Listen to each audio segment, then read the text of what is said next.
దక్షిణ భారతదేశంలోని ప్రముఖ చర్చ్లలో తెలంగాణలోని మెదక్ చర్చ్ ఒకటి. ఇంగ్లాండ్ నుంచి భారత్ వచ్చిన బ్రిటిష్ వెస్లియాన్ మెథడిస్ట్ చార్ల్స్ వాకర్ ఫెస్నెట్ దీన్ని నిర్మించారు. 175 అడుగుల ఎత్తు, 200 అడుగుల పొడవు, 100 అడుగుల వెడల్పు ఉన్న ఈ అద్భుతమైన కట్టడం నిర్మాణం 1914లో మొదలై 1924 నాటికి అంటే 10 ఏళ్లకు పూర్తయింది. మెదక్ పరిసర ప్రాంత ప్రజలు పనికి ఆహార పథకం తరహాలో పనిచేసి ఈ చర్చ్ నిర్మాణాన్ని పూర్తి చేశారు.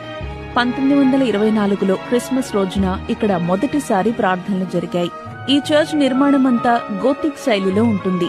నిర్మాణం పటిష్టంగా ఉండడానికి భారతీయ పురాతన నిర్మాణ పద్ధతులను అనుసరించారు. బైబిల్ సంప్రదాయాలను దృష్టిలో ఉంచుకుని ఈ క్యాథడ్రల్ నిర్మాణం పూర్తి చేశారు.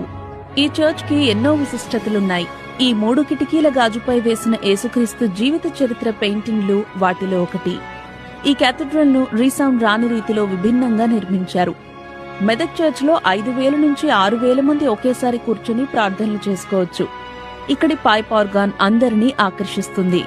అప్పట్లో సుమారు 14 లక్షల రూపాయలతో చర్చ్ నిర్మాణం పూర్తయిందని చెప్పారు.